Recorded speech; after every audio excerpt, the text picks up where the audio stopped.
Welcome to the Supercast. I'm your host, Superintendent Anthony Godfrey. There are a lot of people who come together to make student safety a top priority in our schools. It is a combined effort on behalf of many people who care. On this episode of the Supercast, we talk with School Resource Officer Mike Ashley, better known as Officer Ash, about his role keeping kids safe and how students can help. We also share some ideas on student safety when it comes to their mental health and wellness. We are here with Officer Ashley from the Riverton Police Department. He's one of our SROs, School Resource Officers. Officer Ash, thanks for spending some time with us. Well, thanks for inviting me. I'm glad to be here, and I hope I can help out. Tell us, what are some things for us to be thinking about as we look to keep kids safe at the beginning of the school year? Well, first of all, if they're grade school kids, we want to make sure that if they're walking, we want to make sure that you know the route of how they got to school, and what time the time it takes for them to get to school and back, and also with the bus schedule, to make sure they know what buses they're getting onto. Even the bus driver's name is always kind of nice to know, and when they're expected to be home from their bus, either going to school or coming back from school. So know the route, know the bus driver. What are some other tips, particularly for those students who are walking to school? What are some tips for staying safe that way? The other thing, too, is, know your phone numbers, not just your mom, but your dad's, maybe your brother and sister, older brother and sisters. Know the neighborhood, know what houses are probably safe to stop if for some reason you feel uncomfortable with somebody, or somebody seems to be following you, or a group of kids you feel like they're bullying you. Somewhere you can go, find those routes, those houses that you can maybe go to before, if you can't make it home. Which is something that we look at whenever we're establishing those safe walking routes in partnership with the city. Is there some place that a student could go if they had some trouble on the way home? Which is fairly rare, but you always want to know that you have a refuge available to you. Yes, that's correct. If it's a home, that's great. If it's somewhere else, a business that that's a good place to stop. And calling a parent is always one of the best things to do. Go back to the school if the school's close enough. Just turn back and go back and talk to one of the teachers or the principal, or even the hall monitors. They're always out and about around the school. And if there is a problem, then students can report that to parents or the school or the police, really anyone who can then follow up. And yes, yeah, that's correct. If they call the parents, which happens all the time, they call the parents usually hopefully know the SRO, they call the SRO. If they don't, they'll call a patrol officer, and the patrol officer will refer it to us. Tell me about students maybe reporting concerns that they have, or things that they've seen that they may be worried about, or that they think maybe shouldn't be happening. Again, so that's kind of what we teach, where they need to go, who they need to come to, that they can be trusted, or feel that trust between the officer or even the school staff, that they can tell us something maybe where they don't want anybody else to know about it. In the middle school, I actually go into each of the classes and talk about keeping our school safe. Oker Hills has, 1,300 students, so I tell the students that, it's 1,300 students plus the staff that's here that are supposed to keep our school safe. So if they see something that they feel we need to know about, that they need to report it. And so that's how we, instead of just an officer trying to keep the whole school safe, it's everybody working together as a neighborhood. It's as a neighborhood, that we watch out for each other and we care for each other.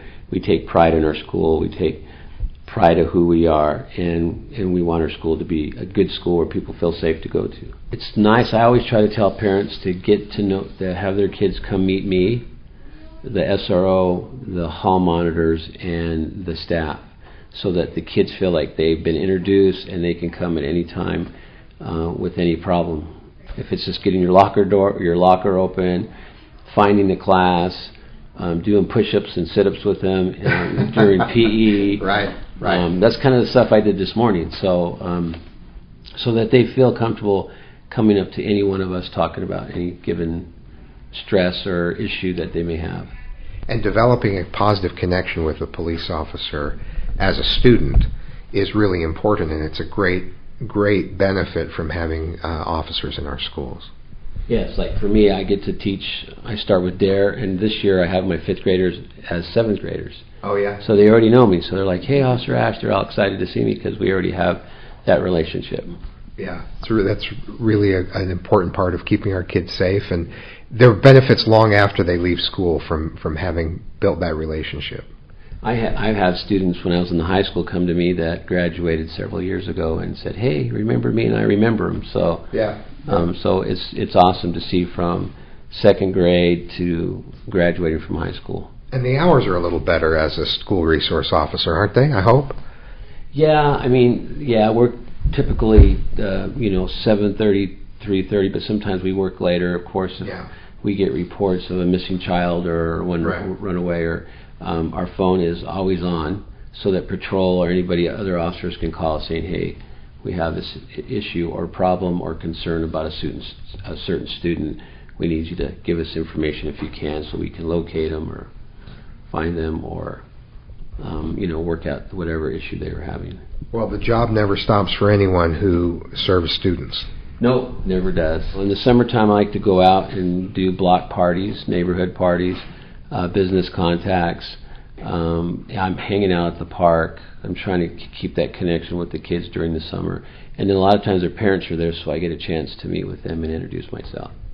Well, I love the connection you've made with the community and the support that you give our schools, and it's really great to be a partner with you in providing the best experience possible for students. So thank you, Officer Ash. Thanks for having me. I really appreciate it. Stay with us. When we come back, a conversation about the importance of mental health and wellness.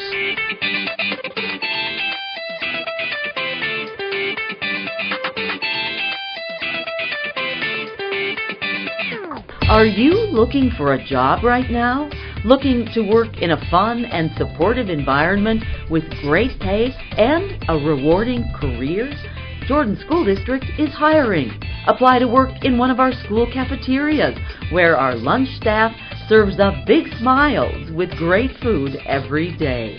We're also looking to hire custodians and bus drivers.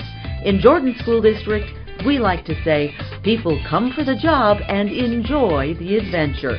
Apply today at workatjordan.org.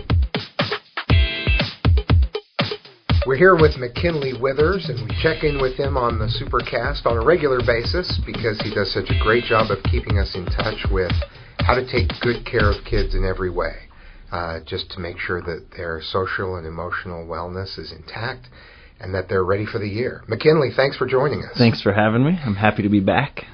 This is a different year once again from any we've experienced. Things have shifted a little bit. Tell us, what are some things that we should be keeping in mind to help kids feel confident going into the school year? So this year, there's a lot of talk about safety and feeling safe and being safe. And I think it's important to not consider physical and mental safety as separate things. Because for students to be safe, it's best that all of them also feel safe. And what that can mean, that could mean a lot of things. So that could mean, feeling safe to feel, have emotions, to express those emotions, identify them, talk about those feelings with adults or peers. That could mean safe to make mistakes, as many of them are adjusting to a new school year with new challenges, a new adjustment to the way that they're doing this again. Right.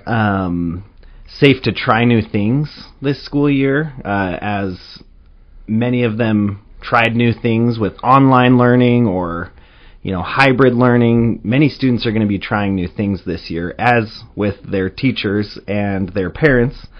Safe to be independent and feel like they can make choices and have consequences for their own choices. And then most importantly, I think we are all safer if the people around us feel connected to us and to each other. So we have to be able to feel safe around our fellow adults and our fellow peers, in order to have that mental safety, and that's the foundation of being safe. So safety comes from connection. Yes. And feeling safe really is rooted in a lot of those things that you talked about, being able to be independent, being able to make mistakes and to try new things. Yeah, I participated in an exercise that was put on by teachers from Jordan and some other districts combined, where we were given activities that would be used in the classroom.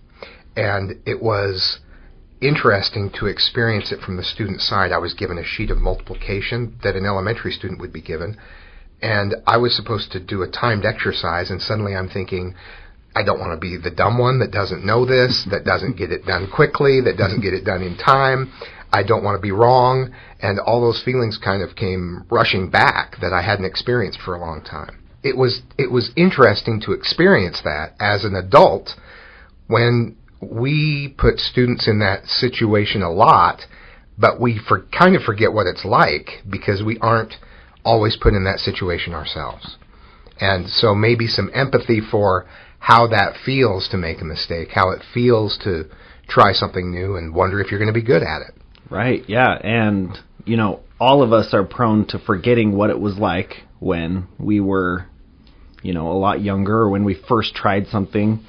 But we also think we remember. Yes. Oh, I've been through this. I went to elementary school. Like, we use probably that to pass judgment. Yeah, you probably don't remember. Yeah. And the independence, how do we foster that? As a parent, we want more than anything to protect and ensure our child's safety. And part of that requires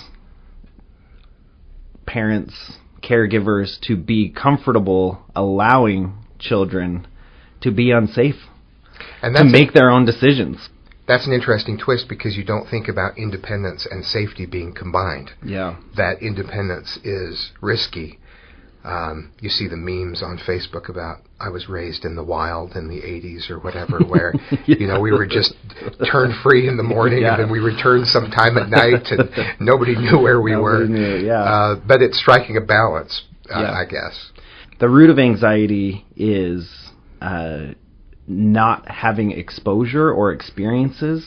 To getting it wrong. Yes.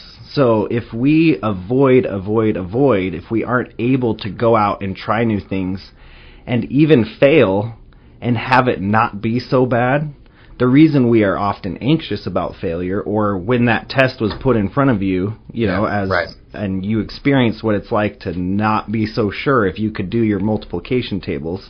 Yep.